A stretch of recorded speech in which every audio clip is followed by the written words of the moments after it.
Buenos días, queridos hermanos, Dios les bendiga.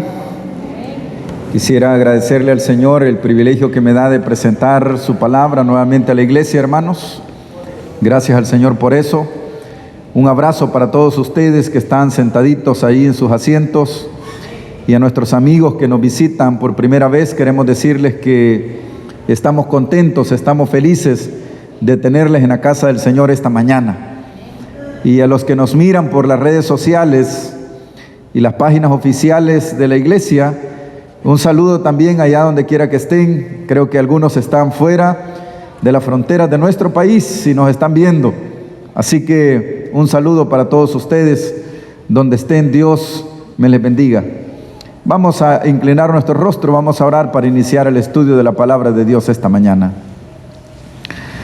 Oh Señor, sean gratos los dichos de mi boca y la meditación de mi corazón ante ti, Dios mío y roca mía. Amén. El tema de esta mañana lo he basado en el libro de Ezequiel, capítulo 16. Vamos a abrir la Biblia en el libro de Ezequiel, capítulo 16. Voy a leer 3 secciones del capítulo. Voy a hacer una presentación, un bosquejo general del capítulo 16 de Ezequiel. Voy a terminar con una pequeña historia al final del mensaje, y yo habré terminado el mensaje para esta mañana. Vamos a ir al libro de Ezequiel, capítulo 16. Ezequiel, capítulo 16, versículo 1 en adelante. No vaya a cerrar Ezequiel, porque vamos a volver como referencia 2 veces más a esa parte de la Biblia. Ezequiel capítulo 16, ¿ya lo tienen, hermanos?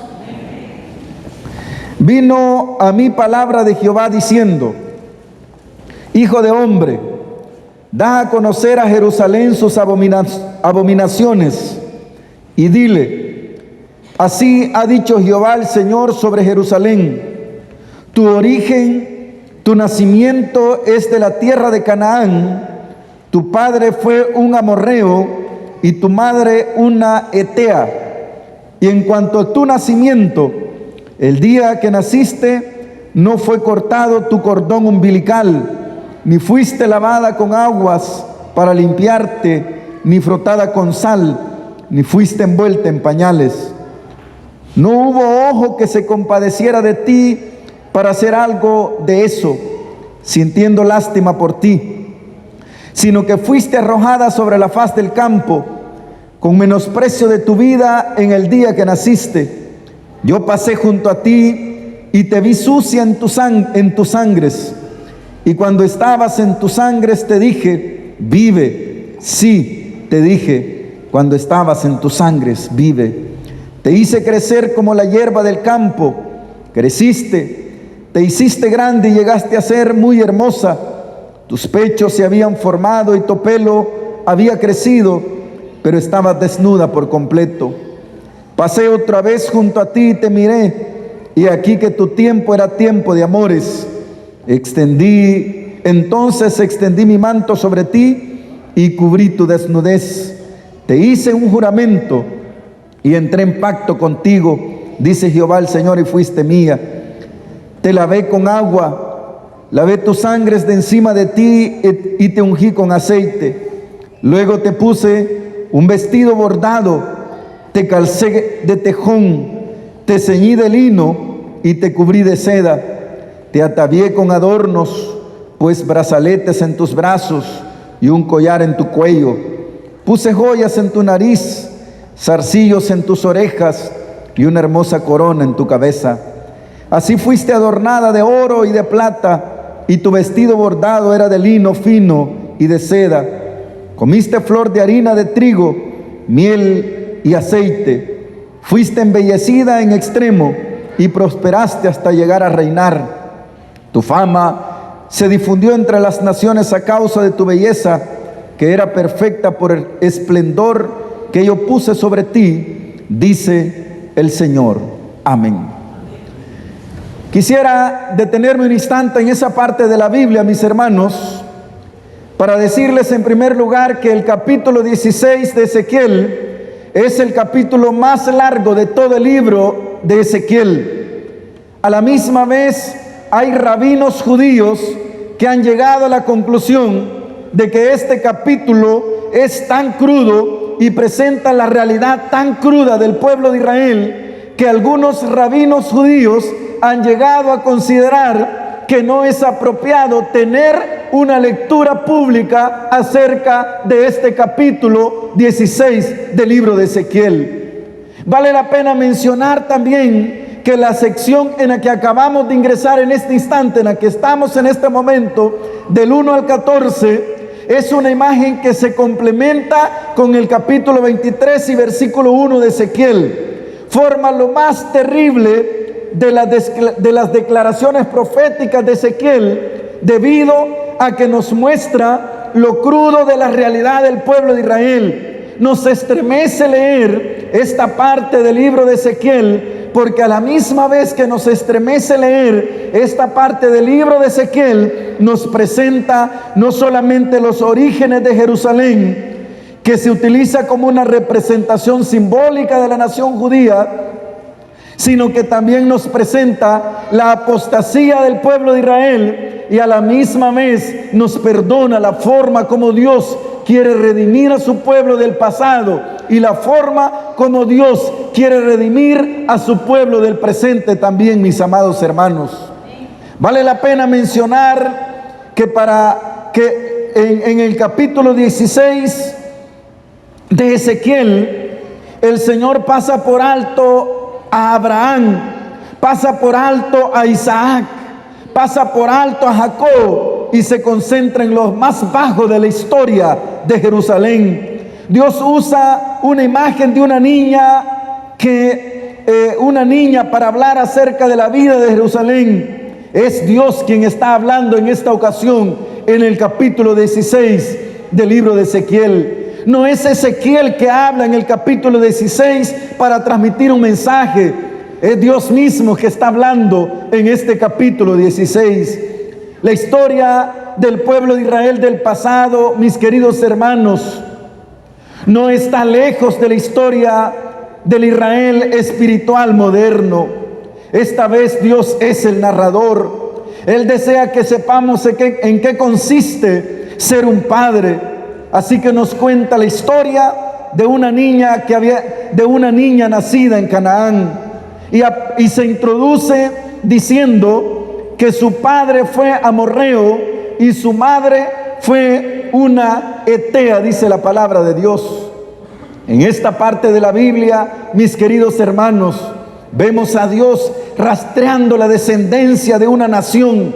Vemos a Dios rastreando la descendencia de Israel. Vemos a Dios rastreando la descendencia de Jerusalén. Dios es el Dios que levanta desde un nivel muy bajo.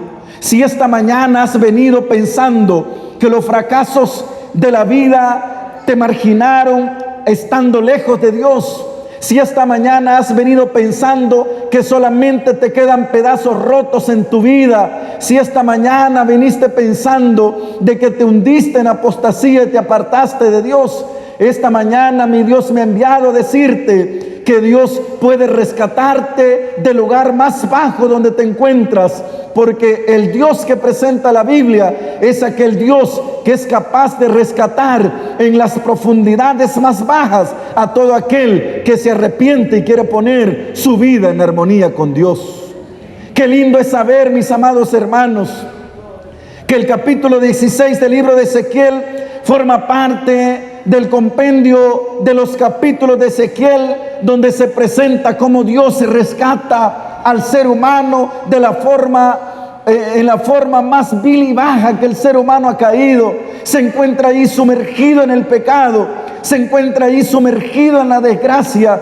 Parece que no hay esperanza alguna, pero Dios es el Dios que rescata en los niveles inferiores de la raza humana, dice la palabra de Dios. Ahora, mis amados hermanos, lo mismo ocurre con los amorreos e hititas. Su ascendencia empezó con Cam, hijo menor de Noé, que deshonra a su padre y continúa con Canaán. Esto nos dice que esta niña no tiene una genealogía muy recomendada. Esto me dice que la niña no tiene una genealogía de la cual pueda gloriarse. Esto me dice que esta niña no tiene una genealogía de la cual sentirse orgullosa.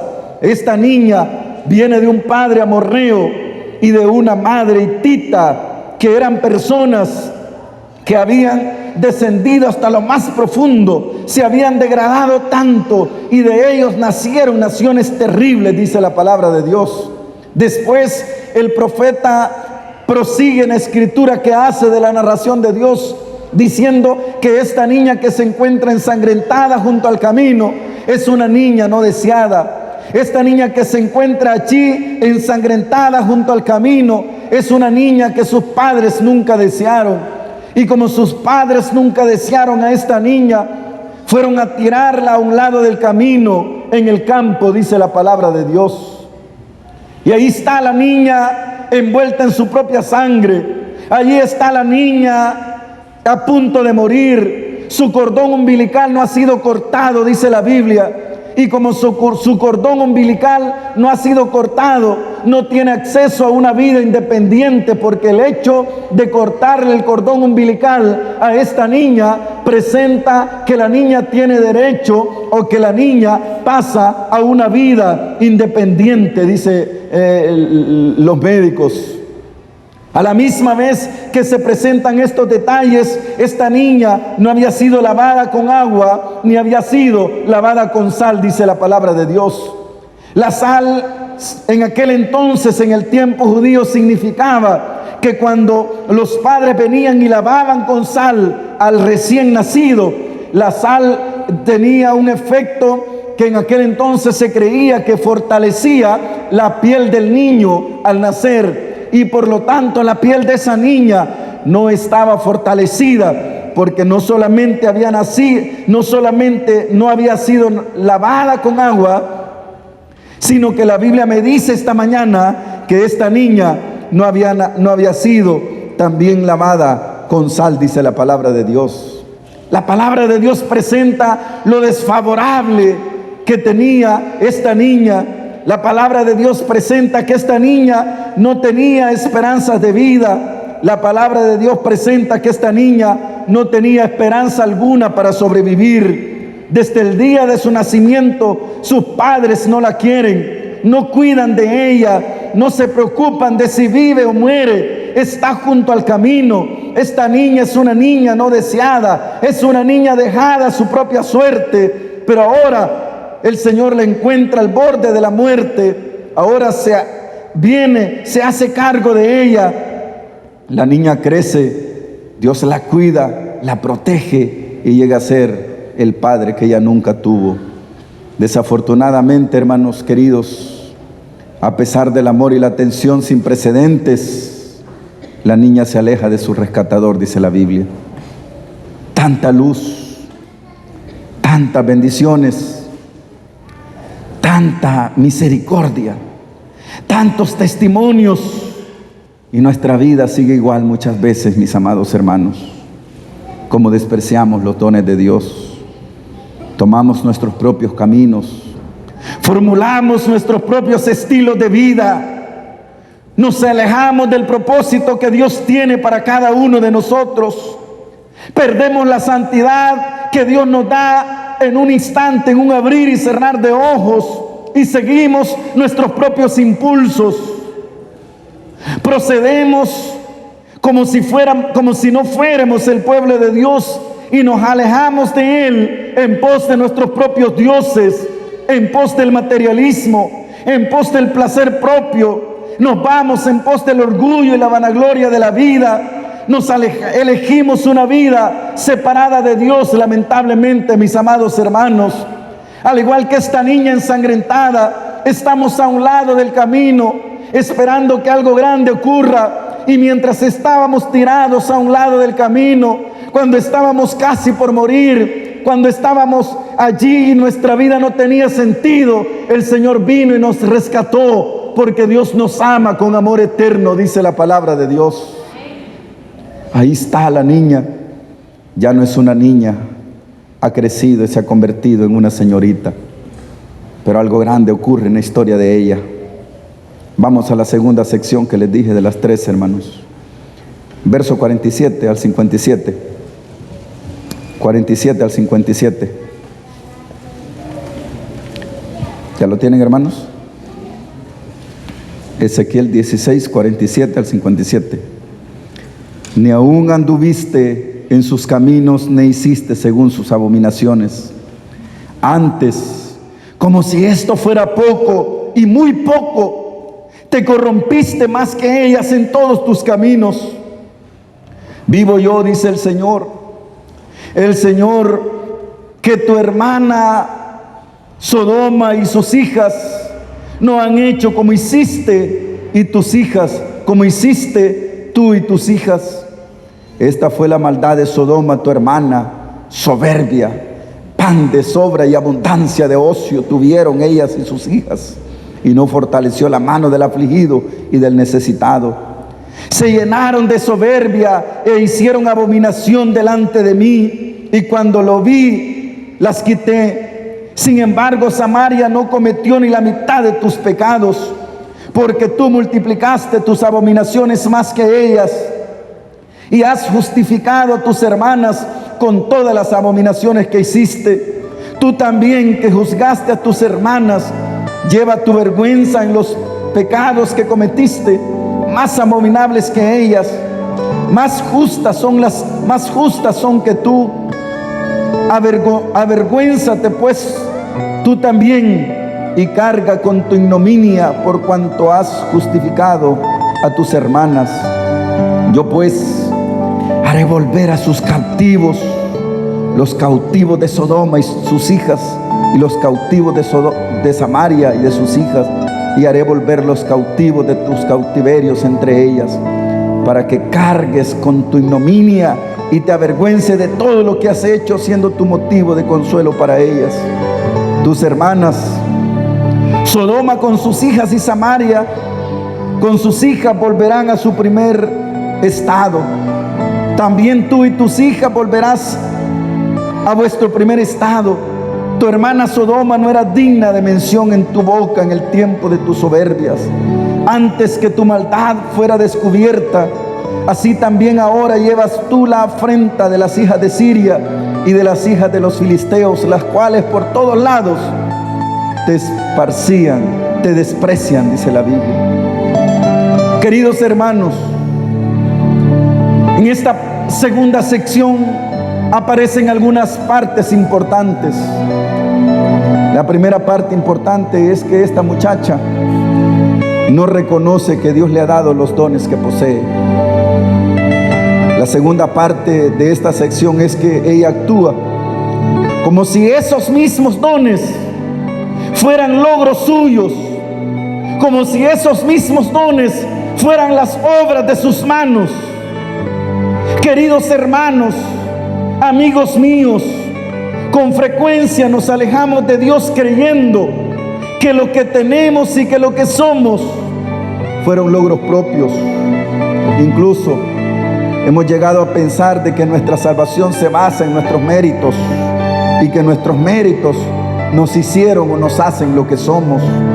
En repetidas veces he escuchado hermanos de la misma iglesia decir: pastor, debo esforzarme y ser obediente para salvarme. Sí, mis amados hermanos, la obediencia es importante. La obediencia tiene su lugar, pero no es la base de la salvación, sino el resultado de ella. Cuando esto pasa, cuando creo que los dones que tengo me pertenecen, cuando creo que todo lo que soy es parte de mí, cuando esto pasa, el reino de la luz se vuelve borroso, se vuelve distante, y le damos la espalda para volvernos hacia el reino de las tinieblas. En esta sección, Dios describe a esta muchacha, a esta niña que había encontrado allá junto al camino ensangrentada, a quien había cuidado y le había proporcionado todo para que creciera de acuerdo como Dios quería. A esta niña que la había tomado y la había embellecido, Dios le recuerda que los pecados de ella son tan graves que ni los egipcios ni los asirios y los babilónicos pueden competir con su promiscua conducta. Los filisteos se molestan de su conducta indecente. Samaria no cometió ni la mitad de sus pecados. Sodoma parece virtuosa en comparación de ella, dice la Biblia. El versículo 58 dice que va a sufrir el castigo por su lujuria y su abominación. Sí, mis amados hermanos, no estamos lejos del Israel espiritual. No estamos lejos del Israel físico, quiero decir. Este Israel espiritual no está lejos de una apostasía individualizada en nuestras vidas. Nos hemos apartado de Dios muchas veces. Nuestra fe se ha enfriado. Hemos seguido nuestros propios impulsos y hemos cometido abominaciones a los ojos y a la vista de Dios. Pero al finalizar el relato me impacta. La Nueva Versión Internacional dice en el versículo 59: te daré tu merecido. A medida que Dios cuenta la historia, el volumen de su voz aumenta y se torna cada vez más vibrante. Quiere que toda esa depravación acabe por fin, Dios. Hermanos queridos, la iglesia ha entrado en un camino de secularización. En vez de que la iglesia esté influenciando sobre el mundo está influenciando sobre la iglesia. En vez de que la iglesia esté conquistando al mundo, el mundo está conquistando a la iglesia, mis amados hermanos. Al igual que Israel, que Jerusalén, nos hemos apartado. El mundo nos está impactando. Ha impactado nuestra forma de pensar, ha impactado nuestra forma de vestir, ha impactado nuestra forma de beber, nuestra forma de comer. El pensamiento del mundo permea en la iglesia en este tiempo, mis amados hermanos. El pensamiento crítico secularizado se ve por doquier en la iglesia, y el espíritu de la época de a mí nadie me manda ha entrado en nuestras filas también. La orden de Dios esta mañana es: arrepiéntete, arrepiéntete. Sus mensajes y sus ruegos son a tiempo, mis amados hermanos, son a tiempo. Termino con la última sección del capítulo 16 de Ezequiel, versículos 62 y 63. Mientras él habla de que la va a castigar, que le va a dar su merecido, aparece algo insólito en el relato. Sino por mi pacto que confirmaré contigo, y sabrás que yo soy Jehová, para que te acuerdes y te avergüences, y nunca más abras la boca a causa de tu vergüenza, cuando yo te perdone todo lo que hiciste, dice Jehová de los ejércitos. Dios puede hacer cosas grandes de los pedazos que todavía quedan de nuestra vida. Dios puede hacer cosas extraordinarias de una vida que perdió significado y se hundió en el pecado. La Biblia promete que si le buscamos y nos apartamos, alcanzaremos misericordia. Es la gracia de Dios quien toma a Gedeón y lo convierte en alguien para Dios. Y cuando se escucha el grito de victoria, se escucha un grito del pueblo por Jehová y por Gedeón. Es la gracia de Dios quien toma a David de las miserias de la vida y lo levanta para convertirlo en un poderoso rey. Es la gracia de Dios quien levanta a un Manasés que está hundido en el pecado. Arrepentido viene delante de Dios después de haber pasado a sus hijos por el fuego y haberlos sacrificado al dios Moloc. Y Dios lo levanta y arrepentido le muestra su gracia. Es la gracia de Dios que levanta a esa niña ensangrentada junto al camino y la convierte en algo valioso para Él.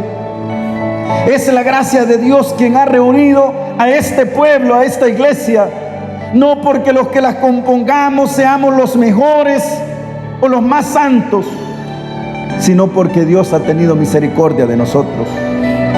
Lo mismo sucede con Dios. Toma lo que no sirve y lo convierte en algo bueno. Es su gracia en busca del ser humano.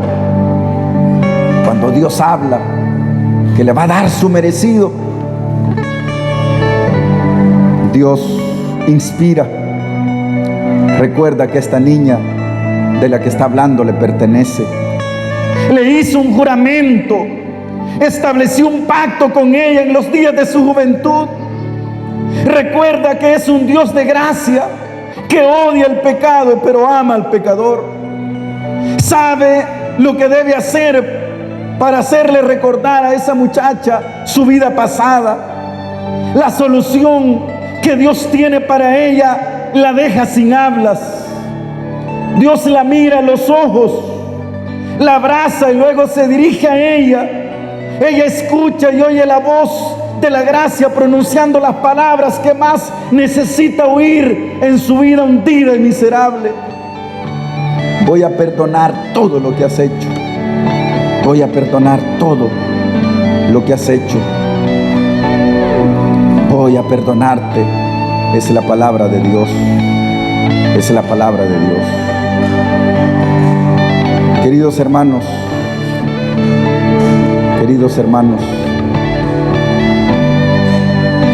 Rufina era una mujer bella, era una mujer hermosa, pero era una mujer amargada. ¿Cuántas veces en la noche se había acostado pensando y maldiciendo el nombre que sus padres le pusieron a ella? Detestaba el nombre que sus padres le habían puesto. Si tuviera la oportunidad de recriminárselos, se lo recriminaría en el instante, pero sus padres habían muerto en un accidente de tránsito hacía unos años atrás, cuando ella apenas era una niña. Pasaba noches largas y enteras pensando en aquel horrible nombre que tenía. Si tan solo sus padres hubiesen puesto un segundo nombre para ella y hubiese sido mejor que ese nombre que le habían puesto de Rufina, pensaba ella, las cosas hubieran sido diferentes. Durante largas noches había pensado, ¿quién podría fijarse en una mujer que tiene un nombre como yo? Rufina, como bella flor, se marchitaba escondida en sus complejos, preguntándose quién podría enamorarse de mí con semejante nombre. Pero la vida es como es. Un día en el supermercado conoció a un muchacho esbelto, atlético y de mirar profundo. Fue como un terremoto en su vida. Fue como que un terremoto entró en su vida en ese instante y arrasó con su timidez en el momento. Podría haberse sentido feliz, pero Rufina pensó en su nombre y el dolor apretó su corazón en ese instante. Si al menos fuera Rosa o María, preguntó Rufina. Pero Rufina, pensó ella dentro de sí, ya estaba lista para seguir su camino, cabizbaja, triste y desanimada, cuando al pasar junto al muchacho miró discretamente el gafete que llevaba colgado en su pecho. Con letras grandes, aquel gafete que aquel muchacho llevaba tenía un nombre, y el nombre decía Bertoldino.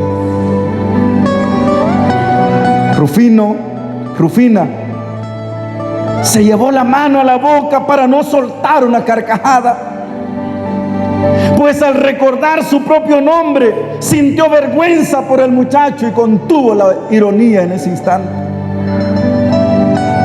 Pensó dentro de ella, en su mente, por lo menos no estoy sola, pensó. Hay nombres peores que el mío. Nombres tal vez hubieran, actitudes no. Actitudes no. Lo descubrió unos instantes, unos minutos después, cuando el joven se aproximó a ella. Le extendió la mano y se presentó ante ella extendiendo la mano. Y con voz enérgica y orgulloso de su nombre, el muchacho dijo: Bertoldino, para servirle. Tímida, Rufina respondió: Carmen, para servirle. Algunos días después, Bertoldino invitó a Rufina a salir. Mientras estaban comiéndose un helado, Rufina le preguntó lo siguiente: ¿no te avergüenzas de tu nombre?, le preguntó ella, mientras saboreaban aquel helado de vainilla. Bertoldino respondió: cuando era niño y se burlaban de mí en la escuela, me sentía triste y no quería volver. Pero un día descubrí que Bertoldino era el nombre de mi abuelo. Cuando yo era un niño, fuimos a pasear, salí corriendo hacia el mar a recibir la pequeña ola que venía. Pero aquella pequeña ola se convirtió en una ola grande en el instante, y esa ola empezó a arrastrarme para dentro del mar. Estaba casi por ahogarme cuando ese día mi abuelo se tiró al mar, me agarró, me empujó y trató de salvarme y me sacó. Pero mi abuelo no corrió con la misma suerte. Ese día mi abuelo se ahogó en el mar para salvarme. A partir de ese día siento orgullo de llamarme como él. Y por donde voy cuento la historia de aquel hecho histórico. Bertoldino y Rufina se casaron años después. Yo quisiera detenerme esta mañana aquí, mis amados hermanos, para decirles que la historia de Bertoldino bien puede ser tu historia y la mía. Moribundos en el mar de la vida por nuestros propios fracasos, Dios descendió a este mundo, murió para salvarnos. No le importó lo feo de nuestra vida en lo que descendimos. No le importó lo horrible en que nos transformó este mundo. Nos apartamos de Él como feas criaturas delante de Él. El diablo nos dio otras identidades y cambió nuestros nombres a nombres que desconocimos. Pero ahora Dios desciende para morir por nosotros y perdonarnos. Qué grande es Dios, mis amados hermanos. Yo no sé cuántos esta mañana dicen: pastor, aquí estoy. Mis fuerzas ya no dan para seguir luchando. Mis fuerzas ya no dan para seguirlo intentando. Mis fuerzas ya no dan para seguir continuando. Aquí estoy, me estoy hundiendo en la desgracia cada vez más. Para todos aquellos hay un mensaje especial. El mensaje del versículo 63. Te perdonaré, dice Jehová. Te perdonaré. ¿Cuántos esta mañana quieren experimentar el perdón de Dios en sus vidas? Cierra sus ojos, vamos a orar. Muchas gracias, Señor, te damos en esta mañana. Aquí estamos. Nos fuimos lejos, nos apartamos.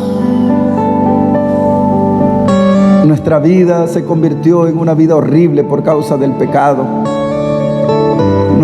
Nuestra naturaleza misma no nos permite avanzar muchas veces como quisiéramos. Estamos aquí, Señor, viendo los fracasos quizás de nuestra vida, viendo los fracasos, Señor, del cielo que el pecado ha producido. Nos rescataste junto al camino, igual que la niña. Estábamos por morir, ensangrentados, sin esperanza de vida. Nos trajiste, hiciste de nosotros algo lindo, Señor, pero nos rebelamos cuando crecimos en nuestra fe quizás. Pero ahí estamos, Señor del cielo, escuchando la voz de Dios que dice: te perdonaré, tendré de ti misericordia. Y esta mañana acudimos ante ti en busca de perdón. Ayúdanos a vivir para ti, a buscar la santidad de nuestras vidas. Ayúdanos, Señor del cielo, y desciende con tu pueblo esta mañana. Quizás como iglesia hemos pecado, hemos cometido apostasía, pero esta mañana tu iglesia sigue siendo tu iglesia porque tú le hiciste un juramento. Y ese juramento que le hiciste, Señor, es que esta iglesia seguirá siendo tu iglesia hasta el fin del tiempo, Señor. No hay una iglesia más, no hay un remanente dentro del remanente, Señor. Bendícenos y perdónanos en el nombre de Jesús. Amén y amén.